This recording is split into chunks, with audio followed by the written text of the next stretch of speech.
안녕하십니까. 방금 소개받은 고진현입니다. 이런 지금 비대면 접촉 사회에서는 제가 이렇게 남들 앞에서 발표하기는 처음이고 첫 경험은 늘 이제 새로운 것 같습니다. 박 선생님이 말씀하신 어떤 새로운 선진국형으로 나가서 새로운 정책적 비전과 방향을 이제 거대한 우리가 비전을 제시해 주셨다면 제가 갖고 있는 오늘 발제의 주제는 조금 더 범위를 좀 좁혀보도록 하겠습니다. 2016년도 양단체 통합 이후 대한민국 체육정책은 가히 콧물이 터질 정도로 쏟아져 나갔다고 생각합니다. 그 과정에서 우리가 진보와 개혁을 위한 진통은 불가피하나 생산적 발전은 서로를 인정하는 토양 속에서만 알찬 열매를 맺을 수 있다는 말을 전해드리면서 저는 제 발제를 시작하고자 합니다. 한국 체육사에서 가장 큰 지형 변화를 야기했던 4년 전에 우리 양단체 통합이 과연 지금 정책 결정 과정에서 우리가 정책은 늘 그렇듯 계획, 실행, 평가의 과정을 반드시 거쳐야 합니다. 그러나 결정적으로 우리 한국 체육의 지형을 결정적으로 바꿨다는 통합에 대한 평가 분석이 있었느냐, 그 점에서부터 저는 문제의식을 좀 출발을 하려고 합니다. 따라서 이제 저희 발제는 단선적인 분석보다는 4년 전 체육단체 통합 이후 체육정책을 비판적 시각에서 그리고 입체적으로 분석하는데 조금 초점을 맞추었습니다. 정책 사안들 개별적으로 접근하면서 놓쳤던 큰 흐름을 찾아보면 내부에 숨어있는 빅픽처가 좀 보일 수밖에 없습니다. 최근 한국 정책은 혼돈 그 자체입니다. 이러한 어떤 혼돈을 야기할 만큼 쏟아져 나오고 있는 정책적 흐름에서 세 가지 점을 저는 좀 주목하고 있습니다. 첫 번째는 정치권이 탑다운 방식으로 정책을 선도하고 이끌고 있다는 겁니다. 전혀 개별적인 사안인 듯 하지만 또 간통하는 맥락이 있다는 게 제가 두 번째 갖고 있는 문제의식입니다. 그리고 마지막은 체육 현장을 대표하는 대한체육회가 주체의 각성을 통해 개혁의 박차를 가함에도 불구하고 아직 제 역할을 하지 못하고 있어 체육이 외부에 끌려다니고 있다는 결론에 도달하게 됩니다. 자, 그렇다면 현 단계의 체육계의 진단 한번 해보겠습니다. 4년 전 체육단체 통합 이후 한국 체육은 그야말로 극심한 혼란에 빠져 있습니다. 엘리트 체육과 생활체육의 분절 극복을 위해 시도된 정책 결정이 오히려 두 분야의 혼란과 적대적 이질감만 붙이고 있습니다. 저는 개인적으로 정책의 생명성을 두 가지로 보고 있습니다. 하나는 일관성과 그 다음에 보편성이라고 보고 있습니다. 자, 그럼 한번 체육단체 통합 이후 본물처럼 쏟아지고 있는 체육정책의 일관성이 있는가 한번 살펴볼게요. 분명 대학 스포츠를 담지하는 쿠습이라는 조직이 있었습니다. 대한체육회. 그런데 불현듯 대학 스포츠 총장협의회, 총장자는 지금 빼지고 대학 스포츠협의회입니다. 쿠스프가 지금 역할이 증대되고 있습니다. 100억 원에 가까운 예산과 인사가 지금 이루어지고 있죠. 결과적으로 대학 스포츠가 지금 분리되고 있는 상황입니다. 그리고 최근엔 또 무엇이 있었습니까? 학교체육진흥회가 출범하면서 초중고 스포츠가 또 분리되고 있습니다. 그리고 지방자치단체장의 체육회장 겸직 금지를 통해서 지방체육을 또 대한체육회에서 분리시켰습니다. 그리고 최후에 예상되는 대한올림픽위원회가 분리를 하고 있습니다. 그렇다면 정책적 흐름의 기조가 통합을 해놓고 난 다음에 지금 다 분리시키고 있습니다. 이것들이 논리적 정합성이 있겠습니까? 4년 전 단행된 체육단체 통합은 시대적 흐름이나 정책적 기조에 따른다면 실패한 정책입니다. 사실 작금의 체육 문제 불거지는 결정적 이유이기도 합니다. 엘리트 체육의 마피아와 생활체육과 연대하면서 악화가 양화를 구축하는 현상도 엄청나게 많아졌습니다. 아까 박 선생님이 제기하신 문제 중에서 제가 하나 문제 제기를 또 하나 한다면 이 정부가 엘리트 체육을 갖고 있는 문제의식은 누구나 다 인정하고 있습니다. 그러나 잘못한 게 하나가 있습니다. 시대정신과 시민사회 눈높이에 맞지 않는 엘리트 체육을 대변할 수 있고 대체할 수 있는 것을 생활체육이라고 보는 건 결정적 실수입니다. 생활체육이 왜 지금 냉정하게 객관적인 입장을 받지 못하느냐. 정책적 지향점의 포커스가 엘리트 체육에 맞춰져 있기 때문에. 실제적으로 체육 현장에서 양단체가 통합하고 가장 기본적인 영수증 처리도 못하는 데가 어디인 줄 아십니까? 그건 누구나 다 알 수가 있는 거예요. 지금 이 단체가 가장 혼란해지고 있는 게 지금 생활체육에 있는 분들과 엘리트 체육에서 자전 기능을 통해서 이제 드디어 벼랑 끝에서 몰려서 퇴출돼야 할 체육 마피아들이 손을 잡으면서 그네들이 체육 권력을 또 유지하고 있는 상당한 결정적 빌미를 제공하고 있습니다. 지금 관리단체로 지정되어 있는 상당수에 있는 종목단체는 다 그런 유형의 것들. 자, 그리고 100년 역사에 대한 체육의 영역을 지금 축소하려는 움직임이 되게 눈에 띕니다. 이게 바로 지금 아까 예를 들면 2016년도 양단체 통합위에 관통하는 논리가 바로 이겁니다. 체육의 결속력을 떨어뜨리기 위해 생활체육과 통합했고 그 통합이라는 논리적 흐름과는 정반대로 대한체육회 사업과 권한을 축소하는 방향으로 지금 정책이 전개되고 있습니다. 이거는 부인할 수 없는 사실입니다. 그리고 난 다음에 지금 제일 큰 문제는 바로 뭐냐. 체육이 엘리트 체육과 생활체육이 어디 있습니까? 저는 개인적으로 반대하고 있는 사람입니다. 체육은 똑같은 체육입니다. 유일하게 엘리트 체육과 생활체육을 도드라지게 이분법적으로 나누는 그 명백한 이데올로기적 함의가 갖고 있고 노림수가 있었습니다. 사실 그 개념을 만드는 분들이 사실은 처음에는 생활체육이 아니었죠. 사회체육이라는 개념이었습니다. 특정 학교를 인맥으로 한 그 집단들이 사실은 엘리트 체육 경기인 중심의 우리가 스포츠 권력을 뺏기 위해서는 하나의 방법이 있죠. 이걸 외연을 넓혀서 비경기인이 들어가서 체육 권력을 뺏는 겁니다. 사실은 양단체 통합의 결정적인 의도는 바로 무엇이냐? 저는 개인적으로 봅니다. 경기인 중심에 있는 기존에 있는 체육 권력을 빼앗기 위해서는 외연을 확장해야 되고 비경기인이 들어가는 선거인단을 모집을 해야 됩니다. 그렇게 해서 양단체 통합합니다. 우리가 냉정하게 보면 정책적 결정 과정에서 지금 우리가 체육 현장에 있는 것들이 자연 우리가 반영이 됐다기보다는 정치 권력에 의해서 지금 체육 정책들이 일방적으로 지금 진행되고 있는 겁니다. 그러면서 제일 안타까운 건 바로 무엇입니까? 체육 내에서 쉽게 말해서 조화와 타협, 갈등을 해결하는 노력들이 아니라 상대를 적으로 보는 이분법적 논리가 팽배하고 있습니다. 그래서 실질적으로 지금 모든 부분들이 엄청난 갈등이 야기되고 있는 것들이 정책 적절한 실패 때문이에요. 최근 우리가 가장 큰 문제가 되었던 스포츠 혁신위원회 권고안만 한번 따져봅시다. 현실과 이상의 간거일까요? 기만일까요? 방향성과 명분은 충분히 저도 공감하고 있습니다. 그러나 체육을 진영의 논리로 갈라놓은 결정적인 실수를 범한 것은 돌이킬 수 없는 실책입니다. 위원회 구성에서 다양한 목소리를 반영하는 구조였습니까? 그리고 엘리트 체육을 겨냥한 2차 권고안이 가장 결정적인 두 가지 안이 있습니다. 소년체전 폐지와 주중대회 금지죠. 이 속에 숨어있는 우리 논리들을 조금 한번 고민해 보신 적이 있습니까? 체육에 계신 분들은 대한민국의 체육의 모순 구조의 응축체가 어딘 줄 아십니까? 전국체전입니다. 그건 체육을 경험하고 체육에 있는 전문가 집단들은 다 알고 있는 겁니다. 부정부패, 금품수수 모든 것들이 일어나는 게 지금 시대 정신을 맞지 않는 전국체전 때문에 기인하고 있는 겁니다. 그럼에도 불구하고 스포츠혁신위원회는 왜 전국체전을 거론하지 않고 있을까요? 전국체전은 누가 뭐라 그래도 대한체육의 사업이기 때문입니다.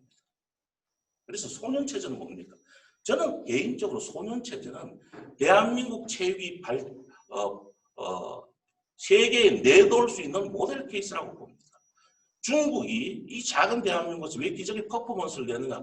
냉정하게 보니까 이 소년체전이라는 이런 어떤 젖줄을 통해서 사실은 우리가 경기력을 끌어올리고 다양한 스포츠 문화를 갖고 있다는 걸 알게 됐습니다. 그래서 인민체전에 앞서서 소년체전을 도입하는 겁니다. 그것뿐만입니까? IOC는 또 어떻습니까? 유스올림픽을 하고 있습니다.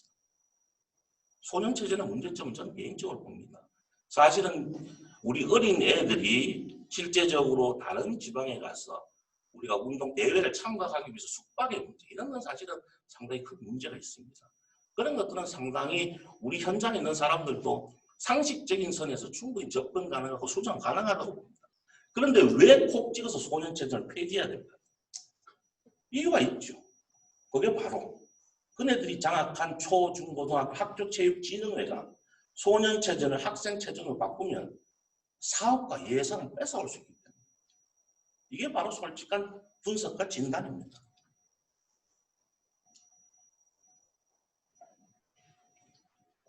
주중대회, 주말대회 그것도 똑같은 논리죠. 새로운 형식의 포맷의 대회를 갖게 오게 되면요. 기존에서 NF가 갖고 있던 사업권을 뺏어올 수가 있습니다.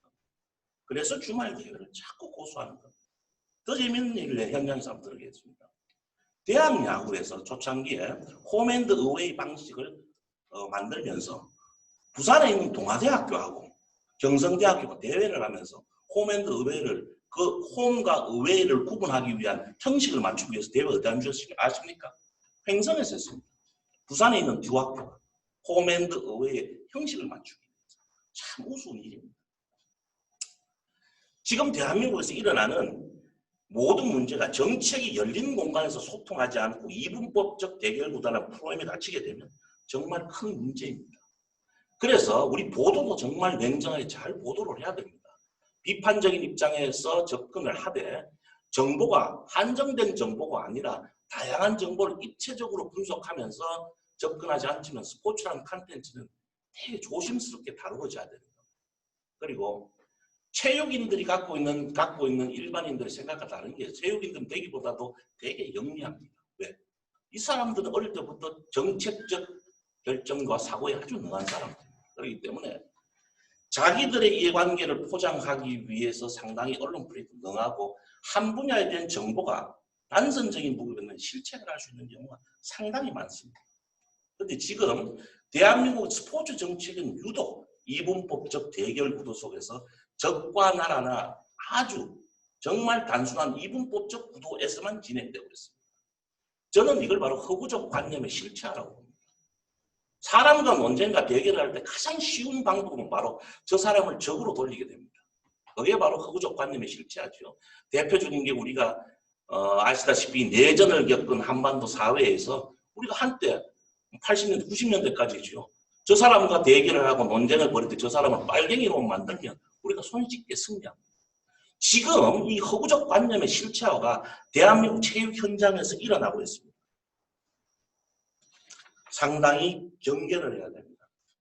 우리가 다름을 틀림으로 취하해 타자를 극단적으로 배제하는 갈등의 극대화는 상당히 폭력적입니다. 이런 문화가 지금 우리가 팽배해 있게 되면 대한민국 체육은 앞으로 미래가 저는 없다고 봅니다.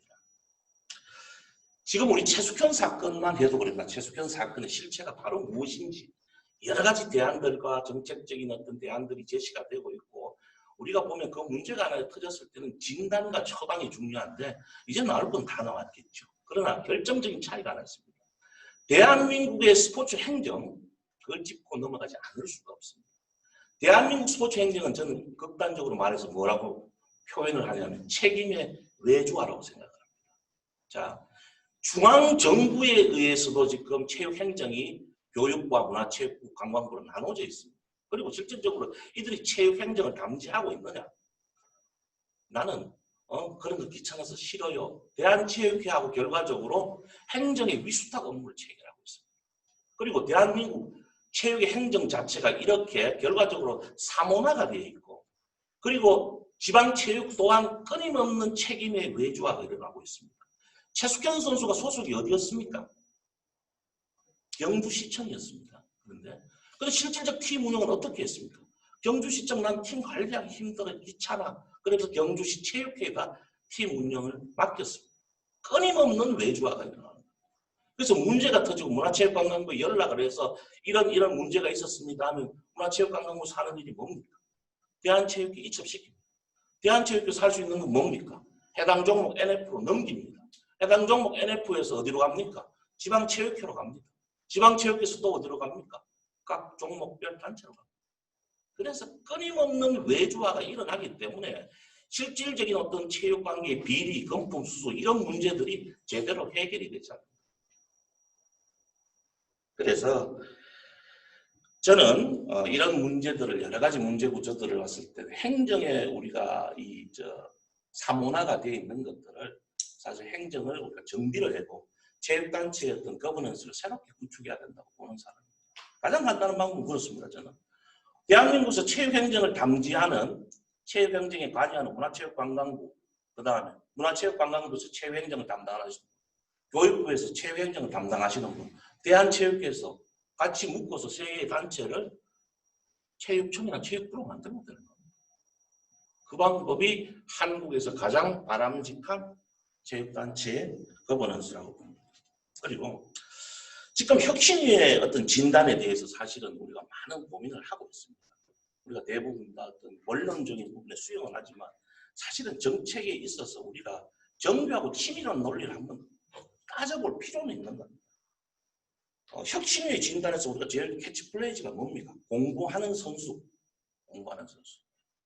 우리가 머릿속에 와닿으면요. 그렇게 해야 된다고 생각합니다. 그러나 한번 문제를 따지고 들어가 봅시다. 대한민국의 교육 시스템이 공교육 시스템은 셧다운이었다고 저는 보는 사람. 일반 학생들이 학교에 가가지고 밤 이상 잠만 자고 와서 실질적으로 모든 학습들은 학원에 가서 다 하고 그런 게 사실은 우리가 일반적인 현상입니다. 그렇다면 우리 운동선수들을 공부하게 만들기 위해서는 어떻게 해야 될까? 우선순위가 있습니다. 바로 공교육 시스템을 회복을 시켜야 됩니다. 두 번째, 정책에 있어가지고는 제일 중요한 건 정책 효과가 있어야 되는데 우리가 운동장에 있는 학생들을 교실에 집어넣었다고 공부하는 건 아닙니다. 이게 사실 결정적인 우리가 실패입니다. 운동장에 있던 선수가 교실에 와서 실질적으로 학습을 해야지 그 정책 효과가 있는 겁니다. 지금 우리가 하는 것들은요. 도드라진 어떤 정책 효과를 쇼잉을 하기 위해서 운동장에 있는 학생 선수들을 교실에 넣는 것까지는 하고 있습니다. 그러나 정책 효과에서 공부라는 걸 봤을 때 정말 학습을 하고 있습니까? 그건 운동선수들의 운동장과 교실에서 공간 이동에 불과한 겁니다. 두 번째는 자, 지금 대한민국의 교육의 패러다임이 바뀌고 있습니다. 교육의 패러다임이. 예전에는 사실은 우리가 보면 대한민국의 교육의 핵심이 뭐냐면 대학 입시였습니다. 좋은 대학 가는 거였습니다. 지식을 취득을 해서 빨리 좋은 대학을 가서 그리고 나서 우리가 직업을 선택하는 건데 지금에 있어서는 교육의 패러다임이 바뀌고 있습니다. 지식을 받아들이고 우리가 지식을 취득하는 것들이 아니라 그리고 좋은 대학교를 가는 게 아니라 자아를 실현할 수 있고 직업을 선택하는 교육으로 다 바뀌고 있습니다. 지금 현장에 계신 대학교에서 계시는 분들도 지금 학생들의 취업으로 위해서 얼마나 많은 시간을 할애하고 도움을 주고 있습니다. 그런데 왜 대한민국의 지금 체육계에는 생명력을 다한 과거의 패러다임으로 운동선수를 몰아넣으려고 해요? 공부가 과연 무엇인 줄 아십니까? 공부의 공자가 원래 장인 공자를 쓴다고 합니다. 이게 하늘과 땅의 이치를 이제 인간이 몸으로 터득하는 게 바로 공부입니다. 그게 바로 중국말로 쿵푸가 되겠죠. 어린애들이 아장아장 걸음을 걷다가 쓰러지고 또 일어나면서 쓰러지고 온몸을 이제 겪어서 새로운 생명의 새로운 경지를 느끼고 생명의 가치를 느꼈을 때 그게 바로 몸을 터득하는 게 바로 공부입니다. 저는 대한민국에서는 지금 체육의 가치가 상당히 지금 경기력에만 축소가 되어 있는데 저는 그런 시각에 접근하는 걸 반대합니다. 체육은요. 몸과 마음의 변증법적 통일체입니다. 대한민국의 지금 이 시국을 따져보십시오. 난 대한민국이 위기 상황이라고 생각하는 이유가 하나가 있습니다. 지금 정치적 선택과 양심적 판단이 되게 불일치한 사회입니다. 되게 무서운 사회가 됩니다. 우리 진영에서 일어나는 모든 일들은 다 감싸주고 시대 정신과 보편성을 상실하더라도 우리 진영에 있는 사람에 대한 비판은 철저하게 막고 있고 우리가 보호해주고 있는 그런 시대가 됐습니다. 내로남불의 시대가 됐죠. 이 내로남불의 시대는 어떻게 해결할 수 있는가? 저 스스로 한번 고민을 한번 해봤습니다. 대한민국을 이끌고 대한민국의 오피니언 리더라면 어릴 때 사실은 교육 과정에서 스포츠 활동에 참여하면 아마 그 자리에 가기가 힘들 겁니다. 그들이 갖고 있었던 것들은 대부분 다 학교 교실에서 선생님으로 전해주는 어떤 지식을 머리로만 사유하고 있었던 사람들이 대부분이었을 겁니다. 그러나 지금 우리가 제일 중요한 것들은 그것을 머리로 사유하는 게 아니라 몸으로 터득하는 것들이 필요합니다. 머리로만 사유했기 때문에 무엇이 일어날까요? 암과 삶이 불일치가 되는 겁니다. 그게 바로 저는 내로남불의 사회라고 생각을 하고, 그리고 양심적 판단과 정치적 판단이 아주 간격이 넓은 사회라고 봅니다. 대한민국이 앞으로 바르게 가기 위해서는 이 암과 삶이 합치가 되는 내로남불의 사회가 아니라 우리 진영의 논리를 떠나서 모든 것들을 인정할 수 있는 그 사회적 잣대에 대해서 우리가 고민해 보는데, 그게 바로 저는 몸의 철학이라고 생각합니다. 그걸 바로 몸으로서 터득하는 진리, 이런 것들이 형성이 될 때 결과적으로 사회는 바뀌어진다고 생각합니다. 그래서 나는 대한민국에서 이제는 국제 경쟁력은 상당히 중요합니다. 그럼에도 불구하고 체육에 있는 그 다양한 가치 중에서 몸으로 터득하는 이 진리를 통해서 우리 한번 대한민국 사회를 바꿔보고 싶습니다. 그리고 난 다음에 우리 체육 정책에서 자꾸 엘리트 체육의 문제점을 도드라지게 사람들이 자꾸 얘기를 하고 있습니다. 자, 그렇다면 제가 한번 설명을 해드릴게요. 대한민국에서 가장 영리한 분이 난 누구라고 생각하냐? 저는 학부모라고 생각합니다. 그래서 한번 봅시다. 지금 아까 박 선생님도 얘기하셨듯이 엘리트 체육의 퍼포먼스가 나는 쪽에서 가장 문제점이 많이 생긴다고 하죠. 그 문제점은 구조적인 것도 있고 여러 가지 문제점이 있습니다. 그러나 그 문제점들이 가장 중요한 것들은 바로 뭐냐? 그 지도자들한테 그 많은 무소불위의 권력을 누가 줬을까요? 그들 스스로 갖고 있는 권력이었을까요? 아닙니다. 그 권력을 학부모하고 선생님들이, 선수들이 주는 겁니다. 왜 줍니까? 정부의 역할이 없기 때문입니다. 스포츠 활동에 참여하는 공공재원이 없으니까 다 학부모가 돈을 내고 하는 겁니다. 그러면서 학부모들은 뭡니까? 우리 애들, 내 자식 잘 되는 것만 바라보면서 결국 큰 사건이 터졌을 때 어떤 경우까지 생기는 줄 아십니까? 피해자가 가해자를 보호하는 부조리한 현상들이 생기는 겁니다. 그래서 앞으로 이런 문제는 결과적으로 어떤 문제에서 스포츠에 들어가는 공공재원이 개인이나 학부모의 보조원에서 나오는 게 아니라 공공재원에서 투여가 돼야 합니다. 그리고 입시 비리, 저 하나 또 얘기를 하나 드릴게요. 자, 이건 바로 정책적 접근 방법을 어떻게 하느냐 달라지는 겁니다. 미국에서 가장 치열한 운동선수의 세계에서 가장 치열한 게 아마 NBA일 겁니다. NBA. 우리가 보면 드래프트 대상자가 17만에서 1년에 꼭 들어갈 수 있는 게 아마 60명 정도 드래프트로 60명이 들어갑니다. 0.00035%의 확률을 갖고 있습니다. 자, 자기 자식을 0.00003%의 그 확률에 맡길 수 있는 부모가 있습니까? 그래서 걔네들 공부하는 겁니다. 대한민국 예를 들겠습니다. 가장 치열한 프로야구. 1년에 한 100명 정도 신고 선수, 한 7, 800명 정도 됩니다. 수치가 상당히 넘치죠. 그래도 제일 치열합니다. 여자 배구, 여자 농구 프로의 진학률이 얼마 되는 줄 아십니까? 50%, 60% 됩니다. 그 영리한 부모들이 그래서 공부를 포기시키게 만드는 겁니다. 나라면 이 정책을 어떻게 지키겠냐? 저라면 이렇게 생각합니다. 이 체육의 생태계 경쟁력을 엄청나게 강화를 시켜줍니다. 그러면요, 공부하지 말라고 해도 공부할 수밖에 없습니다. 이 정책적 방향을 어떻게 선택하느냐에 따라서 결과는 달라집니다.